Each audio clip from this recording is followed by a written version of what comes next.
दोस्तों, आज फिर नई परख के दर्शकों को मैं अभय कुमार दुबे सीधा संबोधित करने वाला हूं। हमेशा की तरह मेरी बात सीधी होगी, सटीक होगी और बिना किसी हेर-फेर के होगी। दोस्तों, राहुल गांधी ने एक ऐसी बात कह दी है कि बिहार के ही नहीं, बल्कि सारे देश के वोटर गहरे सोच में पड़ गए हैं। उनमें वे भी हैं जिन्होंने भाजपा को 2024 के लोकसभा चुनाव में वोट नहीं दिए थे और वे भी हैं जिन्होंने भाजपा का समर्थन किया था। राहुल की बात आंख और दिमाग दोनों खोल देती है।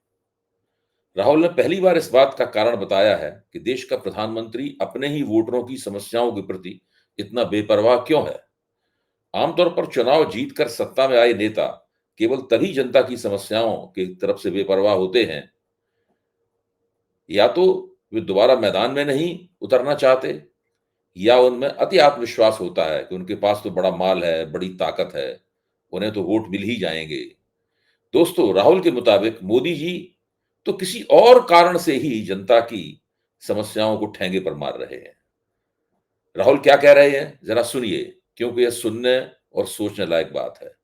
राहुल के ही शब्दों में, भारत के प्रिय मतदाताओं, मैं आप सभी से एक सीधा सवाल पूछना चाहता हूं।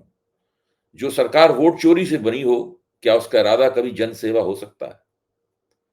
नहीं ना।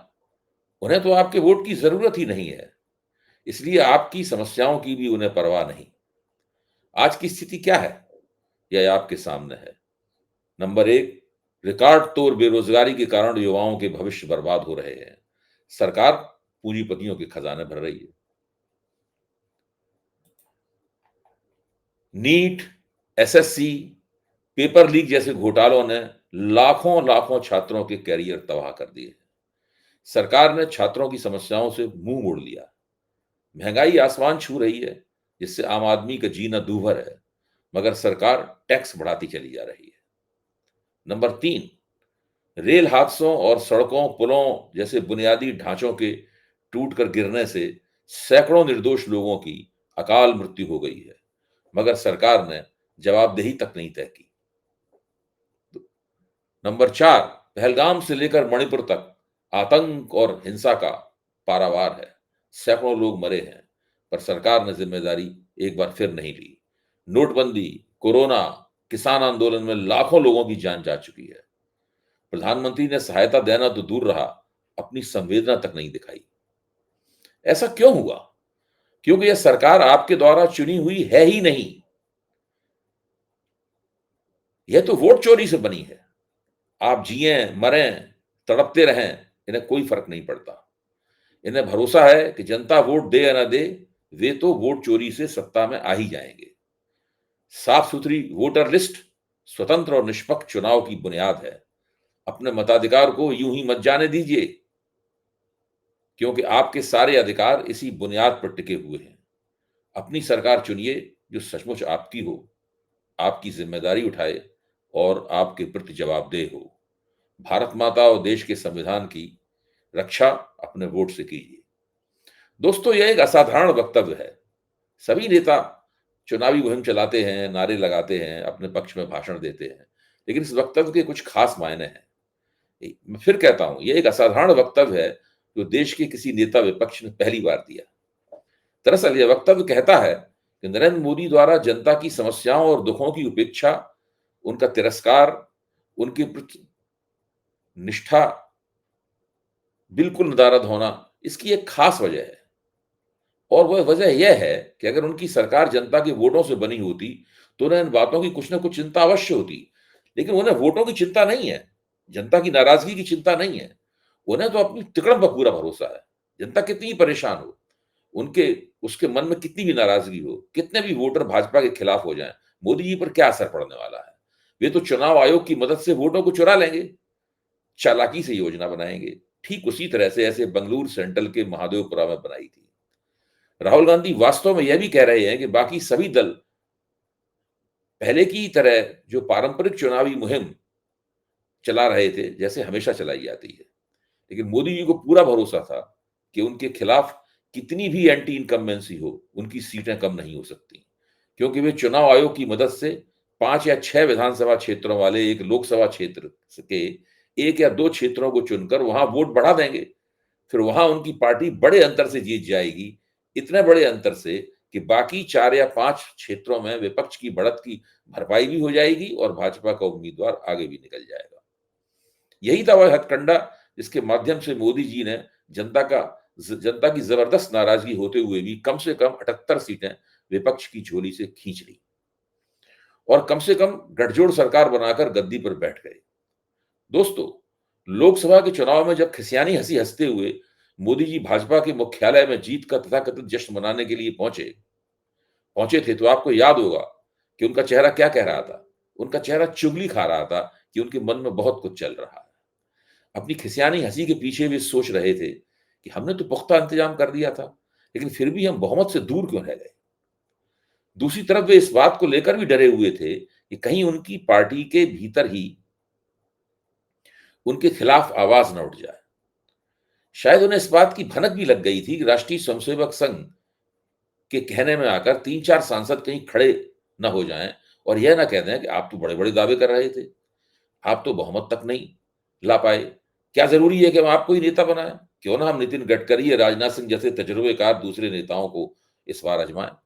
दोस्तों, यह डर अभी खत्म नहीं हुआ है, इसीलिए मोदी जी ने आज तक भाजपा के संसदीय दल की बैठक नहीं बुलाई है। वे जब भी संसदीय दल की बैठक बुलाते हैं तो एनडीए की बैठक बुलाते हैं, जिसमें अनुशासन या पार्टी की एकता की रक्षा के लिए मोदी से नाराज सांसद भी चुप बैठे रहते हैं। मोदी जी सोचते यह थे कि उनके पक्के बंदोबस्त के कारण एक तीर से दो शिकार होंगे। पहला, विपक्ष पीछे रह जाएगा और पार्टी के भीतर और दूसरा, पार्टी के भीतर उन्हें चुनौती दे सकने वाले चेहरे भी चुनाव हार जाएंगे। हम जानते हैं कि उनके इरादे पूरे नहीं हुए, लेकिन इससे कौन इनकार कर सकता है कि गडकरी और राजनाथ जैसे वरिष्ठ नेता मोदी जी की जगह ले सकते थे, उन्हें अपना चुनाव जीतने में पिछली बार खासी दिक्कत हुई। यह अलग बात है कि जनता की नाराजगी इतनी ज्यादा थी कि स्वयं वाराणसी से मोदी जी को भी काफी कम वोट मिले और उनका भी जीत का अंतर काफी घट गया। दोस्तों, यही कारण है कि उस ऐतिहासिक दिन यानी 4 जून के बाद से लगातार मोदी जी इसी जुगाड़ में थे कि किसी न किसी तरह जनता की नाराजगी के बावजूद चुनाव जीतने का पक्का और अचूक हथकंडा तैयार कर लिया जाए। इसीलिए प्रयोग के तौर पर अलग-अलग चुनावों में अलग-अलग किस्म की तिकड़मों का इस्तेमाल करके देखा गया। महाराष्ट्र में लोकसभा और विधानसभा के बीच बीच के 4 महीनों में बड़े पैमाने पर मतदाता सूचियों में वोटों का इंजेक्शन लगाया गया। जहां-जहां इन बढ़े हुए वोटरों ने वोट किए, वहां-वहां भाजपा जीती। राहुल गांधी के मुताबिक करीब 1 करोड़ वोट बढ़ाए गए। हरियाणा में 6 बजे के बाद हुए मतदान के नाम पर वोटों का प्रतिशत बढ़ाया गया। दिल्ली में भी नया प्रयोग हुआ। एक-एक पते पर 70-70 और 80-80 वोटों का रजिस्ट्रेशन कराया गया। आम आदमी पार्टी ने चुनावी मुहिम के दौरान इनका भंडाफोड़ भी किया। ये चुनाव भाजपा ने जीते जरूर, लेकिन मोदी जी ने यह भी देख लिया कि ये हथकंडे चुनाव हारने के बाद विपक्ष ने भांप लिए। इसलिए अपने प्यादे चुनाव आयोग का इस्तेमाल करके उन्होंने एसआईआर स्पेशल इंटेंसिव रिवीजन की तिकड़म ईजाद कर डाली। बिहार को उसका पायलट प्रोजेक्ट बनाया और फिर पूरे देश में ऐसी ही एसआईआर करने का ऐलान कर दिया। मोदी जी और चुनाव आयोग को पता था कि राहुल गांधी उनकी साजिशों का भंडाफोड़ करने वाले हैं। स्वयं राहुल गांधी ने पहले घोषणा कर दी थी कि वे जल्दी ही इसका भंडाफोड़ करेंगे क्योंकि उन्हें इसके सबूत मिल गए हैं। लेकिन उन्हें यह नहीं पता था कि राहुल किस निर्वाचन क्षेत्र की जांच करके अपनी मिसाल पेश करेंगे। इसलिए 7 अगस्त को जिस समय राहुल इंदिरा भवन में अपनी ऐतिहासिक प्रेस कॉन्फ्रेंस कर रहे थे, उसमें पूरे चुनाव आयोग के सभी सीईओ कागज कलम लेकर उनकी एक-एक बात नोट कर रहे थे। स्वयं ज्ञानेश कुमार जी अपने कक्ष में कागज कलम लेकर बैठे थे और यही कर रहे थे। राहुल की बात सुनते ही उन्हें यकीन हो गया कि वे आंकड़ों और तथ्यों के मैदान में तो विपक्ष के नेता के सामने नहीं टिक पाएंगे। इसलिए उन्होंने एक नया हथकंडा बनाया और राहुल से एफिडेविट देने की मांग करने लगे। लेकिन उन्हें नहीं पता था कि राहुल और विपक्ष के तेजस्वी, अखिलेश, मदन सहनी और दीपंकर भट्टाचार्य जैसे नेता किसी और ही मूड में थे। वे किसी और ही योजना पर काम कर रहे थे। भाजपा अगर एसआईआर को अपने लिए गेम चेंजर मान रही थी, तो विपक्ष के ये युवा नेता भी उसे अपने ही लिए गेम चेंजर मान रहे थे। इसीलिए बिहार में वोट अधिकार यात्रा के चौथे दिन के बाद से ही बिहार की सड़कों से लेकर संसद तक गूंज रहे नारे ने सीधे सीधे मोदी को अपना निशाना बनाना शुरू कर दिया, ताकि स्पष्ट हो जाए और जनता को पता चल जाए कि लोकतंत्र का असली दुश्मन कौन है, वोट चोरी किसने की है। पहले नारा था वोट चोर गद्दी छोड़, लेकिन फिर ये नारा बदल गया। इसकी पहली भूमिका उसी समय सामने आ गई थी जब 15 अगस्त को राहुल ने लाल किले के कार्यक्रम में अपनी मौजूदगी दर्ज करने से इनकार कर दिया था।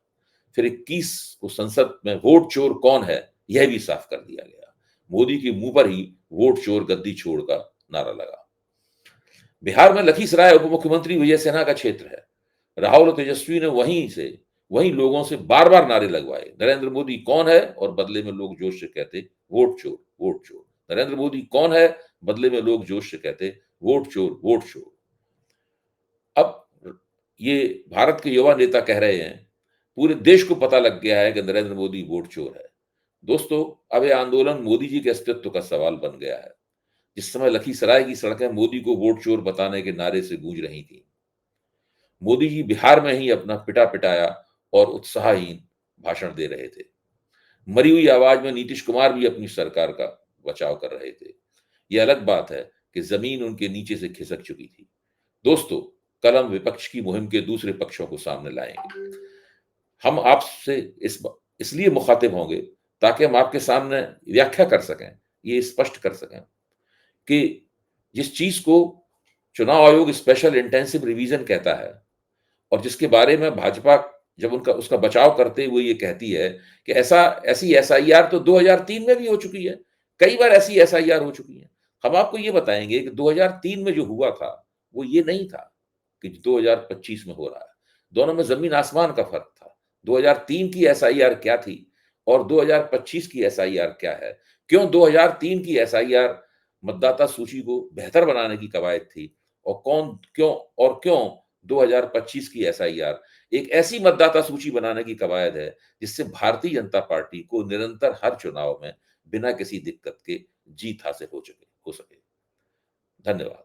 दोस्तों, जाने से पहले मैं आपसे एक बार फिर अनुरोध करूंगा कि आप नई परख का समर्थन करें, उसके साथ जुड़ें, उसे सब्सक्राइब करें और अपने परिचितों से भी कहें कि वे भी उसे सब्सक्राइब करें। खासतौर से देश के युवा आपकी तरफ और देश के नए उभरते हुए विपक्षी नेताओं की तरफ उम्मीद भरी निगाहों से देख रहे हैं।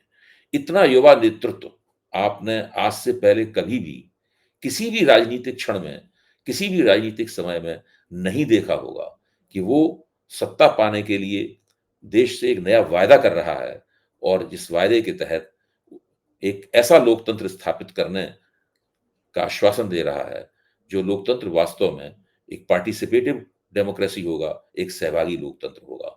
नई परख की भी यही कोशिश है। नई परख से जुड़िए। बहुत बहुत धन्यवाद।